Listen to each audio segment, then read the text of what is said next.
I am so happy to be here today. Now, normally, because I'm a religious, kind of spiritual kind of guy, I like to start things off with just a little small prayer, if you don't mind. So, work with me on this. Oh, Heavenly Father, please, let me outlive my money. That's it. That's all I want. All I want to do is outlive my money. You see, many times when I meet someone who's interested in saving and investing, they come to me and they ask the question, why should I be interested in saving and investing at my age?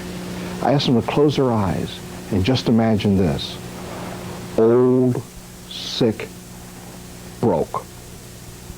Not a very pretty picture, is it? And unfortunately today, that is a great worry of far too many Americans. Now, I wrote a book called Investing in the Dream. And in writing that book, one of the things that I did in terms of my research was to investigate the whole question of how age 65 got to be the kind of watchword age for people who are interested in retirement. Now, let me ask you, do you have any idea why 65 was selected for the age of retirement? Do you? Do you? Well, let me tell you how it happened. Back in the 1920s and 30s, the United States Congress got together and decided we were going to have a social welfare system here in this country and call it Social Security. And you know how they do in Washington. You know, they had meetings after meetings after meetings. It took about 6 months. They had banquets. They had receptions. They did all the things that they normally do in Washington. Finally, the chairman one day, after about 6 or 7 months, decided to call in an actuary. Now, you know what an actuary is. An actuary is that kind of person that works for an insurance company that determines your life expectancy, your mortality age, so that an insurance company can then know what kind of premium to charge you, right? Well, this chairman of this committee asked this actuary, what is the, mortality age of the average American? Well, mind you now, this committee has been operating for about 9 months. The actuary went away, took about, I'd say about 15 minutes, came back and said, Mr. Chairman, the average mortality age of an American is age 62. Chairman said, great, 65, that's when we're going to hand out Social Security checks. That's right. They never intended on any of us living long enough to get a Social Security check. And so now, guess what? Medical science has played a dirty old trick on that chairman of that committee, because now we're living longer and longer than ever before. 65, 75, 85 is really the average age of mortality these days. And guess what? You almost have to beg the doctor to die. You know, they got a pill for this and a pill for that, a tube, an injection, I mean, really. You're going to live a lot longer now than you ever thought you were going to live. So if you're making some plans on retiring at age 65 and having enough money to last you until you actually, pass on, guess what? You may not have enough money. That's the reason why I wrote my book, Investing in the Dream. That's why I think it's so very important that we understand the importance of saving and investing. You see, to me, the American dream is simply this: the ability to get a good education, the ability to work hard, and the ability to retire comfortably. Unfortunately, that whole business about retiring comfortably is becoming harder and harder to do. Matter of fact, we did a survey among some of my clients, and we discovered that many of our younger clients thought that the chances of them seeing an unidentified flying object was far greater than they would be able to see a Social Security check. I mean, it's just the Social Security system is being talked about so much these days. People are just afraid that they just can't depend on Social Security for a retirement. And that's another reason why people are now saving and investing at a rapid, very rapid rate. But even with that, I still find people who just don't understand the importance of saving and investing. One of those people I kind of chronicle in my book, Investing in the Dream, and the reason why he kind of comes to mind is that he's a very good friend of mine. You see, I used to work at the post office. Now, I got to tell you, working at the post office is a really kind of a special sort of thing. There was a time in our culture where working at the post office was a pretty good job. Matter of fact, it was probably the only really good government job that you could get at one point. And so I had an opportunity to work at the post office, and I worked for a very nice guy named Marty Sims. And I recall Marty because he was the first African-American postmaster of Washington, D.C., and I was his assistant, and he was just loved by by the whole postal family. And you have to understand, when you work for the post office, it really is a postal family. So when he got ready to retire, they invited him, his workers invited him to the registry cage. Now, the registry cage is kind of a special place. Not everybody can get in there. It's all under lock and key. But they do that so they can bring in their cakes and pies from home whenever they want to have a retirement party. And they had a great party for Marty. And Marty came to the party, and he was just so delighted to be there. Matter of fact, he was kind of moved. And, he said, ladies and gentlemen, thank you very much for coming to my retirement party. I just don't really know how to express my appreciation. I am going to do the postal thing. So he reached in his pocket. No, he wasn't going to shoot anybody. He reached in his pocket and he got out an envelope and a card, and he said, I'm going to send each one of you a Christmas card every year and tell you how I'm doing. Because he was a young man. And this was back in 1976. Now remember, in 1976, that was the year of the bicentennial. We had those beautiful postage stamps. I remember that because just a year before, I started collecting stamps. My first stamp that I collected was the love stamp. Remember that one? That was that L-O-V-E stamp, the Terms of Endearment, Alan McGraw or something. I can't remember exactly who it was, but it was just a beautiful stamp, and it sold out. It was an 11-cent stamp, okay? When Marty retired, it was in the summer of 1976, okay? The postage stamp was 13 cents. Then I knew I had the wrong hobby. The year before, it was 11 cents. It became 13 cents. Well, anyway, I remember the 13-cent stamp. So, for the 100 people there, he had committed to spend $13 out of his $759 a month retirement check to send everyone in the audience a card. Okay? Well, I saw Marty not too long ago. It was what Christmas before last. And I said, Marty, how you doing? Great. Still living. Everybody's doing well. Got your Christmas card.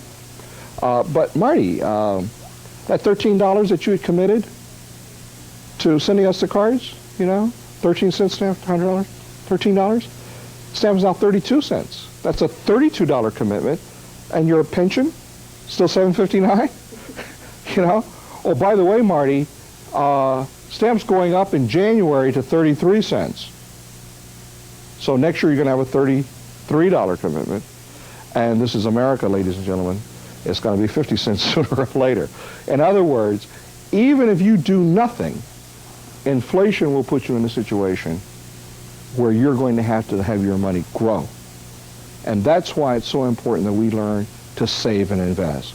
When we first began our careers, do we have any idea that gasoline would be $2 a gallon? What is it going to be 5, 10, 15 years from now? It is so important that we learn to save and invest. That's why I wrote the book, Investing in the Dream. Because our dream is what? To retire comfortably. No one wants to work. What do you do when you go on vacation? You ever take a vacation? What do you do when you go on vacation? You call it, the beach boy, and you say, give me one of them blue drinks with the umbrella in it. You don't even drink that stuff at home. But on vacation, what do? You spend money, right? That's what's going to happen when you retire. You're going to have more time to do what? To spend money, right? Maybe the best thing for you is to keep on working because you can save more money. But I mean, really, it's so important that we have money. Now, I have occasion to talk to a lot of churches. And, church people are very interesting folks. When you go to them and you start talking to them about money, the first thing they say is, look, Brother Brown, let me explain something to you. Money is the root of all evil. I don't want to be associated with it. I don't want a lot of money. All I want to do is to live comfortably. And I said, sister, no matter what your situation is, money makes it a whole lot better. And you know something? I'm not really sure God put all of this good stuff in this earth for us not to use it. I mean, why did he create all these wonderful gadgets and things and furs and cars and stuff? I mean, it's for man's use. And so our job is to be good stewards of our money. Many times when I'm thinking about that, especially in religious situations, and I'm very respectful of this because I look at the parable of the talents. Remember that one? That was in Matthew 25, where God gave a certain person, 5 talents, and he multiplied them, and made 10 talents out of them. And he says, well done, my good and faithful servant. Gave another one 3, and he multiplied it and made 6. He said, you will sit at my right hand in heaven. Then the other person, he gave 1, and what did he do with that one? Recall? He buried it. He did nothing with it. What did God do? He took it away from him, said, you foolish person, I've given you a talent, I've given you money, I've given you prosperity, I've given you an opportunity, and what have you done with it? Nothing. I'm going to take that away from you and give it to someone who knows what they're doing. That's the way I think I feel like this is a mission, because we as Americans have been given a tremendous blessing. Look at history. Look at the countries around the world. A lot of people say, wait a minute, this thing wrong with America, that thing wrong with America, this, that, and the other. Let me tell you something. If you don't like it, leave. Of course, now you may have a kind of a tough time leaving, because as you're going out the door, there are 10 people trying to get in the door.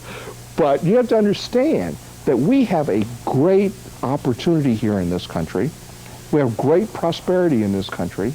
And the truth of the matter is, if we go back to our parents, our grandparents, their parents, wherever they came from, right, and saw how they were able to struggle and make ends meet, put us through school, put us in a position where we could get good jobs, and guess what? We have no money. I think it's shame on us. That's why it's extremely important that we learn how to invest in our dreams. Now, fortunately, back in 1976, we were given a tremendous blessing in this country, and that was the Tax Reform Act of 1976. Part of that act of 1976 was the invention of the Individual Retirement Account, the IRA, not the Irish Republican Army, the Individual Retirement Account. Part of that section of the IRS code, Section 4, was a section called 401k. Now, everybody kind of heard about this 401k, but people don't really understand what that means. Well, let me tell you, the 401k is a marvelous thing. What it allows you to do is to take a portion of your investments, that is to say, a portion of your paycheck, and actually put it into an investment and not have to pay any taxes on it until you take the money out. Now, let me tell you, that is a good thing because, well, I don't know about you, but money has a way of kind of like floating out of my hand once it gets there. So the fact that I can start saving before I actually get my check, that's a great thing. So now employers can take a portion of your check, take it out and invest it, and not give it to you until it's time for you to retire. And the government did another great thing. They made it a penalty for you to take the money out early. So if you take the money out before age 59 and a half, there's a 10% penalty, and you have to pay the ordinary income tax. But let me tell you, that is a good thing, because then that'll encourage you to actually save the money. Well, to make a long story short, what I tell people more often than not is that if you have a 401k at your place of employment, run. Don't walk to your human resources department and actually get into that program. Because take a young person like you, 25 years old. If you would simply put away $50 a month in a savings plan up until that magic age of 65, you would have put away $24,000. That ain't bad right there. Put it in the local bank at 4 or 5%, get about $55,000 out of it, $56,000.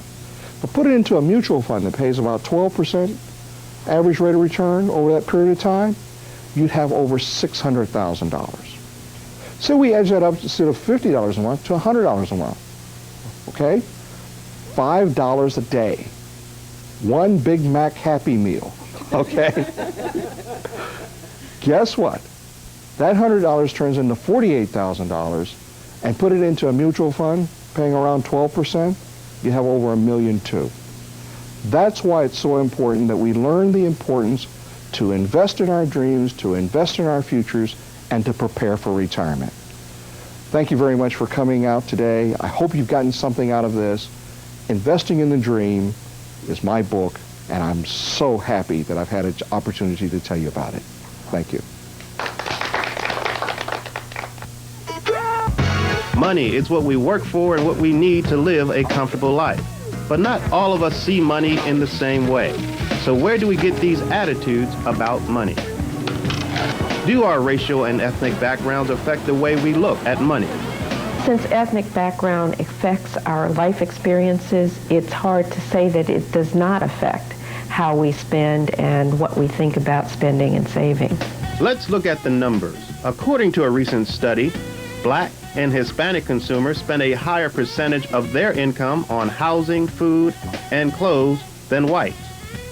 Yet white consumers spent a higher portion of their income on health care and entertainment. African American families tend to be younger and more likely to have children at home, so they will spend more on apparel, on footwear, the kinds of things that you would spend when you have young children at home. In 1998, Blacks spent half or less of what whites spent buying alcoholic beverages, reading materials, small appliances, and gifts. They also spent less on buying vehicles, televisions, radios, and sound equipment. I think there is a stereotype that African Americans spend much of their money on clothes, material things, rings, jewelry, cars, that kind of thing, when in fact, according to a study that came out about 6 or 7 months ago, it found that African Americans spend a lot of their disposable income helping others. It's not just spending, there are also differences in the way we save our money. African Americans do think about money differently. They don't have as long of a tradition in investing, in perhaps saving money at the rate of white Americans. Although more African Americans are investing today, they haven't caught up. Only 64% of them are investing in the stock market, and this compares to 82% of their white counterparts.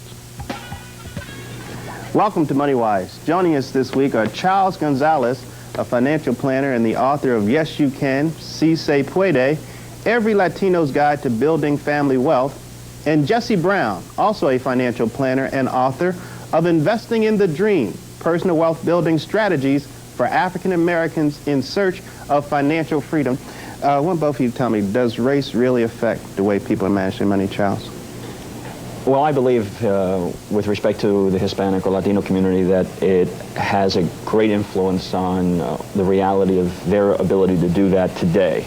History, culture, but mainly the gap in information and knowledge as a result of history and cultural influences has impacted Latinos' ability and use, for example, of investment products, which we know so many people are using nowadays. Jesse? I agree. It's a matter of knowledge and trust. Unfortunately, that whole business about knowledge, the financial service community has got to take a part of the blame. You see, for far too long, the financial service community has ignored the African American and Latino community, thinking of the old adage that all poor people are black and all black people are poor. Well, that's not true at all. But now the financial service community are seeking out funds from the minority communities, and I think that it's now up to the minority communities themselves to gain that knowledge by purchasing our books and going online and reading magazines and all the things that are now available. Of course, there's always that elusive business about trust as well. Many people say that, why should I give my money to that system that has been on us for so long. But you know, we got to get over that, because the financial service community, to me, is the road and the channel to success in today's marketplace. I think Charles want to get in. Again, the whole issue of information and the responsibility of our own communities to take the lead on this is very, very important. For example, in the Latino community, the Spanish-speaking audience especially has very little access to this type of information, and it's hard to build trust if you don't even have the information. The Spanish-language television stations, for example, develop most of their ratings and their money from the telenovelas, which are Spanish soap operas that they import from Latin America. There are no equivalents of CNBC or this show, for example, targeting Spanish speakers. So I think there's a real need, and I'm working with some of the Spanish media and try to get more books. I mean, Jesse just told me he wants to get his book in Spanish to follow on mine, which is the only book in Spanish today, which is ridiculous. Well, let's talk about that, because there's some people would even question why there's a need for both of your books. I mean, targeted to I got a that a particular lot, area. that's for sure. Well, how did you respond to that response? Well, I responded to the fact by saying that the Latino community, which is the fastest growing community in the United States, is going to be the driving force of much of the economic vitality of this country in the 21st century, as we go from 12-13% to 20-25% of the population. America as a whole depends on the success of that community. They need to be financially empowered, have the information to make these sound decisions. Jesse, how do you respond to the question? Well, you know, niche marketing has always been the way to do business in America. So the fact that we have addressed our business towards African Americans or Latinos should not be considered strange in any way. Matter of fact, what we're doing is we're enhancing the marketplace, and many major financial service firms understand that very clearly. But see, now, Jesse, some people would question, is this a clever marketing tool, or does both of your constituents really need this information packaged in a certain way? Well, I think they do, because, you know, money is very personal. Right. You know, it's probably one of the most personal things that you can kind of come up with. And when you think of that, people want a relationship with their financial advisor, with their financial institution. They want to know where their money is going and what their money is doing. And on top of that, they need growth. Unfortunately, everyone knows someone, if not themselves, who has somehow put away money into a coffee can, or buried it in their backyard, or saving it for a rainy day, I guess is the old expression. But too many people don't understand the importance of inflation on that particular amount of money. Hey, Charles? Absolutely. For example, in my own clientele and working with Hispanics of all types, whether they're recent immigrants or second or third generation, I've seen many of my clients very successful putting most of their assets, for example, into real estate, which is a traditional road or strategy pursued by immigrants. For example, it's real property. There's safety there. But clearly we understand that the markets today are beyond our control, and we need to have a little more diversification. Of course, the real estate market isn't growing as fast as, for example, the equity market. Jesse? I've got a client right now, a lady who's 65 years old. She'd worked all her life, paid off her house, and she wanted to get $5,000 off of that house to send her daughter, or granddaughter rather, to college. She went to the banker. You know what the banker said? Banker says, well, ma'am, if you could just kind of like tell me where you work and we can check your credit report. She said, look, I'm retired. I don't have a job. I don't have any credit. He said, look, we don't care about your house. We care about your credit ability, your ability to repay. So since we can't see that, we're not going to give you the money. Or worse, because now there's a product called reverse mortgages, right, which are targeting these very people because they don't qualify for a mortgage. But now what you're doing is sucking the equity out of these houses that and then impact the ability to pass that property on to their family. But I think we don't want our audience to miss the point. Basically, both African Americans and Hispanics have been using real estate because it's something they're used to. Absolutely. Something that they believe in. It's been taught to them culturally. You want to own land. And that's why it's so important that people understand the equity marketplace. That's why I talk about mutual funds so much, because you need diversification and professional management to provide wealth. Well, we're going to come back later and talk about the stock market and get some other suggestions for our audience. But right now, let's take a look at two families and find out how their view of money has been impacted by their culture. Don't tell him, don't tell him. Miggy, you should get up, I think that. You should play against us, okay? See who's... I come from a Mexican background. Both my parents are born in Mexico. I grew up in Los Angeles, California. My mother spoke only Spanish to us at home. Shoots up in the air like this. My husband's family is originally from El Salvador, and he grew up part-time in El Salvador and most of his life here in the States.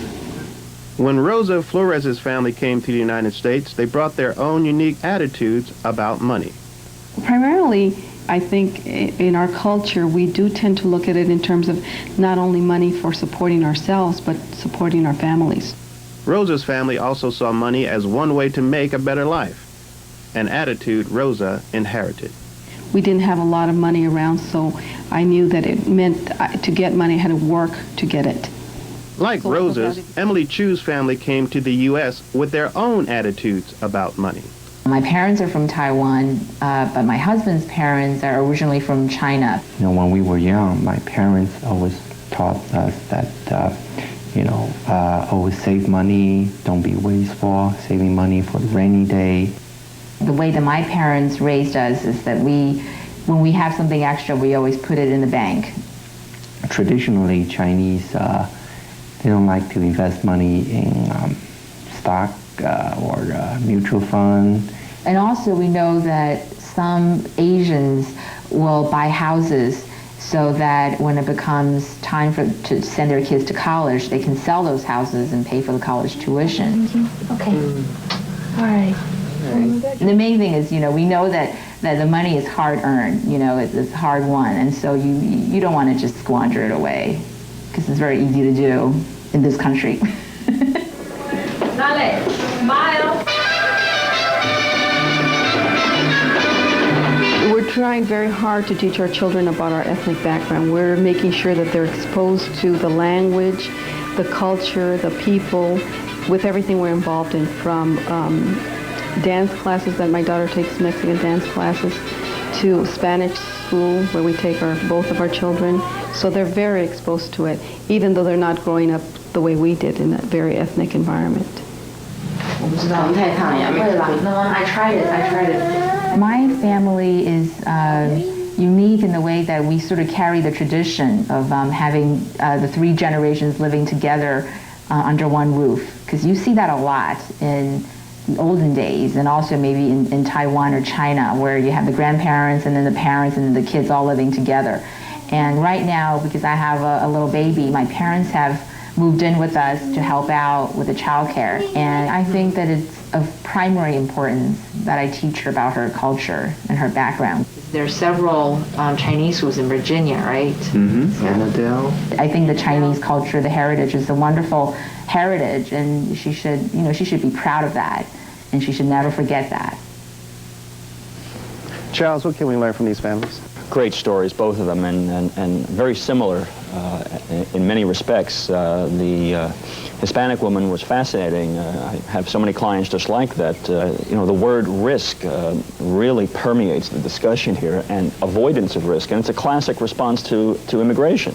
I mean, well, what do immigrants do? They leave everything behind. They come here with nothing to start afresh, and clearly they're just getting by, and it's all about survival and putting food on the table and caring for your kids to have a better life.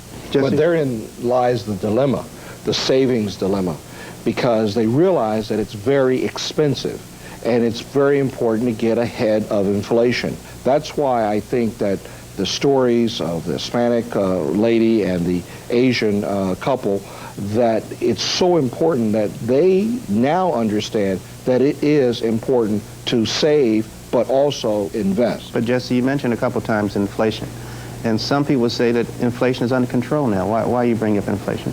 Well, inflation is never under control. I recall a client that I have, his name is Marty Sims, and what he discovered when he retired from the post office, which, by the way, was a pretty good job for African Americans not too long ago. Still is. Still is. Right. And as such, he retired back in 1976, and he promised 100 of his coworkers at his retirement party that he would do what? He would do the postal thing.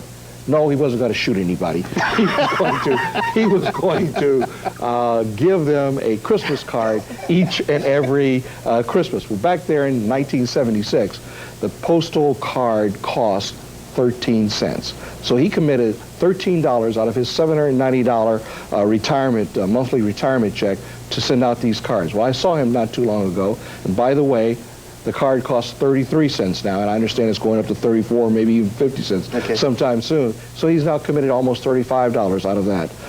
And so it's just a short period of time. Things seem to just get more and more expensive.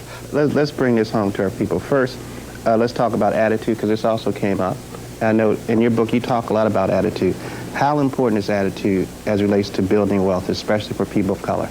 I think you have to have the right attitude, and in fact my book, I positioned it as an attitude check for Latinos to change the way they think about money from hoarding it, saving it, managing it at the minimal amount of risk to growing and creating true wealth that will last and not only allow them to live their lives the way they want to, but also to pass on to the next generation, which is a major goal that I have within the Latino community. There's this, everyone talks about this massive transfer of wealth from the World War II generation to the baby boomers. I know that minority communities are not participating to the extent that they represent population. We need to grow wealth, and the only way to do that is accelerate the creation of wealth. And you can't do that earning 3% in a money market or a savings account. Give some specific recommendation of how people can adjust their attitude so they can be ready to enjoy more economic success. Well, the first thing is understand this word risk. Jesse was just talking about it in terms of inflation. That's a very graphic reminder, example that many people can focus on. But even at 3% inflation over 25 years, you lose 40%, 50% of your purchasing power. So there's the risk of losing in the short run versus the risk of absolutely knowing you're not going to have enough money 20 years from now. And as Latinos are younger, their income, their wealth is more exposed. So that's what I do to try to make it real for them, is to compare their situation at 30 with their parents' situation at 55 and try to make it come alive for them and say, you know, what's the greater pain? But is assuming just more risk on your investments going to be enough?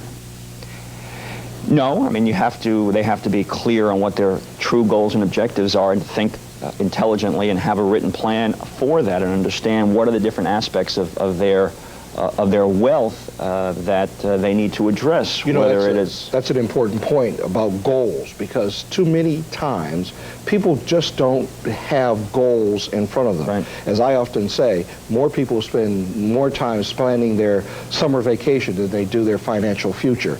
And that's what I try to address in my book and my speeches and lectures, because what people have to put in front of them is exactly what the future has to hold for them. Now, the Hispanic lady and the Asian couple talked about multi-generations within the same household. Well, let me just tell you something. That is going by the wayside. There was a time when Sissy would leave her good job up in Detroit and go back down south and take care of Mama. Well, that doesn't happen very often anymore. More often than not, when the generations disperse, they don't return home to take care of their elders. And that's why it's extremely important that people look at not only saving and investing, but other key issues such as insurance, long-term care, disability insurance, and actually prepare for the future. So it is more than just risk in investing, as Jesse said. It's looking at all the things that impact our ability not only to create, but to protect and preserve our wealth, because it has to last for a long time. Well, let's go back. Look, you have to understand this. No matter what your situation is, money makes it a whole lot better. Of course. So whether you figure that education is a critical element, or healthcare, or whatever the issue is, money is the common denominator. And that's why investing and saving and actually participating in the American economic system is so critical. Give me 2 or 3 steps that people watching the show should take. Charles? Well, let me just say this first. You have to make yourself your number one priority. If you don't make yourself your number one priority, and you end up paying the doctor bill and the utility bill and the house note and not focusing on the importance of developing a savings program for yourself. Now, clearly I believe in tithing, but right Right after that, you've got to set aside a certain nest egg for yourself. Then I think you've got to systematically invest. You have to do it on a regular, routine basis. There's no lotto in life. You have to actually, to become a millionaire, you have to start out by investing on a regular, routine basis at a very young age. Charles? If you have a written set of goals, you're going to focus and stay committed on those goals, so you will pay yourself first. So first, what are your goals? And sometimes you need to find a professional to help you understand what they should be and prioritize them. So number one, think about what money means to you and focus on your goals. Then start paying yourself first and taking a look at how you can increase the efficiency of the money that you're making. I want to thank both of you.